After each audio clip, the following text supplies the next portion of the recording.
Hace 5 años, 195 países concretaban juntos el primer acuerdo universal sobre el clima, el Acuerdo de París. Países desarrollados, países pobres, víctimas o contribuidores, todos juntos en la lucha contra el calentamiento global.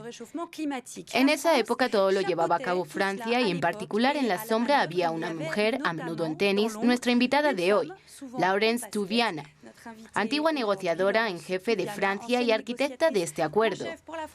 Laurence Toubiana, muchas gracias por estar con nosotros. 5 años después llegó, por supuesto, el momento del balance. ¿Es injusto afirmar que se prometió poco en París, que es muy insuficiente ante el reto y que desde entonces se ha hecho poco de manera concreta?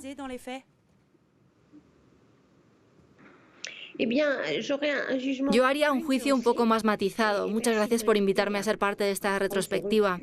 En realidad, en París se decidieron 3 cosas muy importantes. Por un lado, se fijaría un objetivo global ambicioso para mantener las temperaturas por debajo de los 2 grados, de ser posible no más de 1,5 grados en relación con la época preindustrial, y para eso es necesario alcanzar 0 emisiones netas. En 2050 las emisiones deben haberse reducido de manera considerable, sin contar, por supuesto, la capacidad de la naturaleza para capturar carbono. Ese es el objetivo más ambicioso. El segundo objetivo y la segunda obligación para los países es presentar planes climáticos cada 5 años, reevaluándolos cada vez, y el tercero es, por supuesto, revisarse los unos a los otros, algo que se hace, y que haya en particular estrategias a largo plazo para ser coherentes con este objetivo de París.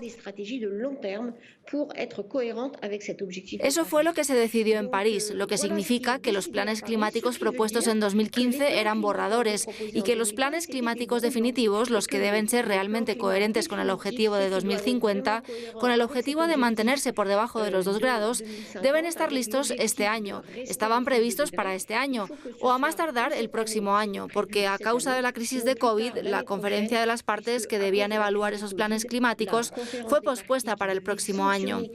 Desde este punto de vista estamos esperando esos nuevos anuncios, los verdaderos anuncios. Es decir, los que pondrán en marcha el Acuerdo de París, porque en realidad el Acuerdo de París empieza a partir del 2020, incluso aunque se haya negociado hace 5 años, porque había otras cosas en marcha, en particular el Protocolo de Kioto, que ya está terminado. Europa aumentó su contribución. Espero que ahora vayamos hacia una reducción del 55% en 2030. Ahora vimos a China en septiembre pasado proponer un objetivo mucho más ambicioso del que tenía anteriormente, en particular ir hacia 0 emisiones netas en 2060. Y luego está Estados Unidos, que regresa al juego. Está Japón, Corea del Sur. Hay una nueva movilización. Pero han pasado muchas cosas en 5 años, aunque es posible que volvamos sobre este tema en unos instantes. Justamente usted habla sobre esta carrera por la neutralidad de carbono. Ha habido muchos anuncios en la última semana. Algunos lo ven como una buena noticia, otros consideran que es una manera de fijar objetivos a muy largo plazo. Usted habla de 2050, 2060, eso es dentro de muchísimo tiempo. Serían objetivos a muy largo plazo para ocultar en realidad el vacío de las acciones a corto plazo.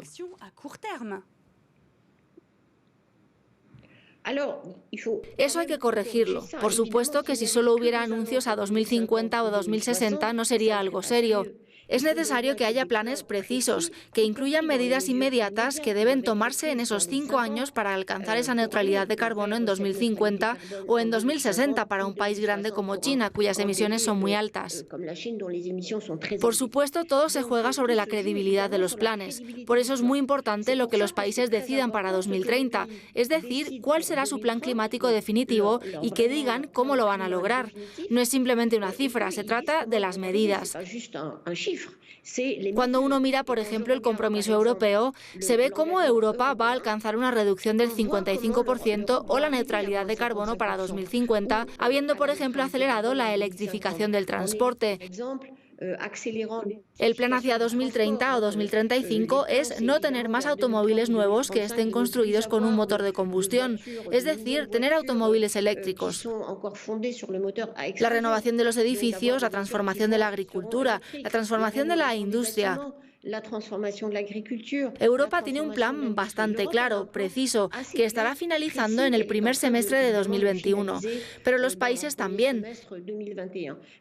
Mire, por ejemplo, Reino Unido, que anunció el final de la venta de vehículos con motor de gasolina para 2030 y también anunció un aumento en su ambición de reducir un 68% para 2030 en relación con 1990. Hay muchos otros países también. Nueva Zelanda, actualmente Japón y Corea del Sur también están haciendo propuestas. Estamos en plena removilización política. Es verdad que la salida de Estados Unidos del Acuerdo de París por Trump le puso evidentemente un freno a esta movilización política. Pero desde entonces yo diría que con el esfuerzo europeo, que realmente le ha devuelto la energía política, ahora con China y con la nueva administración estadounidense, estamos en un contexto completamente nuevo. Justamente, usted lo acaba de mencionar. En Estados Unidos se entra en esta nueva era, la del presidente electo Joe Biden, con un representante especial para el clima, John Kerry, que usted conoce bien. Él estuvo en París en 2015. ¿Es posible decir que Estados Unidos regresa al buen camino después de 4 años de negación climática? ¿Qué se debe esperar concretamente de su regreso al acuerdo? ¿Un nuevo aire? Muchas cosas. De nuevo, creo que el liderazgo europeo está establecido. Está establecido por la credibilidad del compromiso y sobre todo por la credibilidad política que lo acompaña. China también decidió seguirlo y en Estados Unidos, en el plan de Biden, fue realmente admirable ver que entre las 4 prioridades del candidato a la presidencia estadounidense, el clima estaba ahí, era parte de las 4 prioridades. El plan Biden, que por supuesto estará bajo presión por los problemas de mayoría en el Senado, es tener una electricidad cero carbono en 2035, acelerar la electrificación del transporte y llegar a 0 emisiones netas para 2050. Son entonces cosas muy cercanas a lo que quiere hacer la Unión Europea. Entre China, Europa y Estados Unidos está de todas maneras lo esencial, los grandes actores de la economía mundial que se dirigen hacia 0 emisiones netas. Y actualmente hay que esperar, por supuesto, que Estados Unidos y China den medidas inmediatas, como lo hizo Europa. Pero hay una removilización política y evidentemente esto tendrá un impacto internacional considerable, en particular frente a países como Brasil o Australia, que estaban realmente atrasados y que de cierta manera, por seguir a Trump, no querían acentuar sus acciones. Me gustaría que habláramos un poco más del contexto tan especial que estamos atravesando en este momento. Esta pandemia que en apariencia disminuye la velocidad de nuestras emisiones de CO2 y sobre estos planes de reactivación que se perfilan. Esta vez lo sabemos con verdaderas decisiones políticas y ecológicas por tomar. ¿En qué energías invertirán los países? ¿En qué sectores invertirán dinero los estados? ¿Hay en eso un verdadero cambio? ¿Es ahora? Así es, yo misma estaba preocupada cuando se desató la crisis del COVID, en particular cuando ocurrió en nuestro país, en Europa, y por supuesto temía que los compromisos europeos tan ambiciosos fueran dejados de lado. Pero no ocurrió así, y es verdad, usted tiene razón, es un momento pendular, porque todas esas inversiones públicas considerables, esos cientos de miles de millones que están sobre la mesa actualmente en Europa, en Estados Unidos, en otros lugares para responder ante la crisis, efectivamente, según las decisiones que se tomen, acelerarán lo que se debe hacer. La acción hacia la descarbonización de las economías, hacia la electrificación del transporte, la renovación de los edificios o incluso la transformación de la agricultura o de la industria son en efecto muchas decisiones. Los recursos públicos no son eternos, no tendremos miles y miles de millones de inversiones públicas. Evidentemente habrá una movilización de finanzas privadas porque, por supuesto, son sectores muy prometedores también desde el punto de vista del desarrollo económico. Es verdad, este año 2020, el 2021, la salida de la crisis por el COVID, de la crisis económica y social, es realmente un momento pendular en la acción sobre el cambio climático y hoy soy más optimista de lo que era hace 8 meses. Usted es optimista. Es una pregunta muy simple que le deben hacer con frecuencia. ¿Cree que sea posible llegar a limitar este calentamiento global por debajo de los 2 grados? ¿Se puede lograr? Mire, según un estudio muy reciente del Climate Action Tracker, un organismo independiente que trata de medir los impactos en las contaminaciones, las emisiones de los compromisos que se toman, evidentemente, depende de que los países mantengan sus compromisos.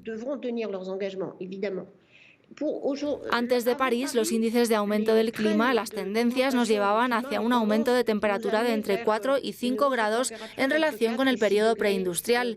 Los primeros planes, los borradores, lo que yo llamo borradores de lo que se presentó en París, nos llevaban a grandes rasgos hacia los 3 grados de calentamiento global. Lo que está hoy en día sobre la mesa desde el verano y desde el mes de septiembre nos lleva a los 2 grados. Es necesario ir todavía más allá. Es necesario que en 2021, en Glasgow, el conjunto de los países presenten contribuciones más ambiciosas. Vamos por buen camino, con 2 condiciones: que los países sean serios y hagan lo que dicen. Y de cierta manera le corresponde a todas las sociedades y a todos los ciudadanos obligar a los gobiernos a hacerlo. Y al mismo tiempo que efectivamente en Glasgow los actores económicos, las instituciones financieras, las autoridades locales, porque no son solo los gobiernos, es el conjunto del sistema económico y político, se tomen en serio el clima. Y creo que ahí tenemos una ventana de posibilidad. Por supuesto, se va a cerrar entonces hasta finales de 2021 para hacer esos compromisos y lograr una convergencia de compromisos y acciones entre las empresas, los alcaldes de las grandes ciudades, los presidentes de las regiones o de los estados y los gobiernos. Pero creo que hoy en día, después de un periodo realmente difícil, de todas maneras muy relacionado con el posicionamiento de Estados Unidos, creo que de nuevo tenemos una ventana para poder actuar. Vamos por el buen camino. Nos despedimos con sus palabras definitivamente optimistas. Muchas gracias, Laurence Touvian, por haber estado con nosotros en France 24. Quédense con nosotros, nos vemos en breve para más información.